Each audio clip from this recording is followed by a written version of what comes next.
Indian 2 திரைப்படத்தோட free ticket டெய்லியும் ஒருத்தருக்கு குலுக்கல் முறையில் ஃப்ரீயாக கொடுக்கப்படுகிறது. மேலே தெரிகிற இன்ஸ்டாகிராம் ஐடிக்கு ஒரு மெசேஜ் பண்ணி ஃபாலோ பண்ணால் மட்டும் போதும், நீங்களும் டிக்கெட் வின் பண்ண வாய்ப்புகள் அதிகமாக இருக்குது. ஸோ தளபதி அவர்களோட ஸ்பீச்சை கேட்க வெயிட் பண்ணுறோம். ஃபைனலாக தளபதி அவர்கள் வந்துட்டாங்க. ஸோ இன்றைக்கி மாணவர்களுக்கு விருது வழங்கும் விழா நடக்கிறது.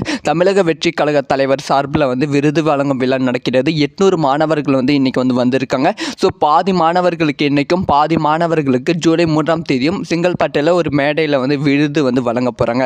ஸோ ஃபஸ்ட்டு இன்றைக்கி இந்த பிரம்மாண்டமான விழா நடக்க போகிறது. கரெக்டாக 9:30க்கு ஸ்டார்ட் ஆக போகிறது அப்படின்னு சொல்லியிருக்காங்க. போன டைம் தளபதி விஜய் அவர்கள் 9:30க்கு கரெக்டாக வந்தாங்க. ஆனால் இந்த டைம் அந்த மாதிரி இல்லாமல் எல்லாத்துக்கும் முன்னாடியே வந்துட்டாங்களா. அதிகாலையிலே தளபதி விஜய் அவர்கள் மண்டபத்துக்கு எல்லாம் சரியாக இருக்கா அப்படின்னு சொல்லி பார்த்துருக்காங்களா. ஸோ டேரெக்டாக இப்போ விஜய் அவர்கள் உள்ளதாக இருக்காங்க. ஸோ அதனால் இதுக்கு இப்போ நம்ம அந்த ஒரு என்ட்ரியை பார்க்க முடியாது. டேரெக்டாக ஸ்டேஜ் என்ட்ரி தான் தளபதி விஜயை பார்க்க முடியும். அதைத் தொடர்ந்து இன்னைக்கு எல்லா மாணவர்களுக்கும் தளபதி விஜய் அவர்கள் விருது வழங்க போகிறாங்களா. ஈவினிங் 6 மணி வரைக்கும் தான் இந்த விழா நடக்கும் அப்படின்னும் புசி ஆனந்த் அவர்கள் சொல்லியிருக்காங்க.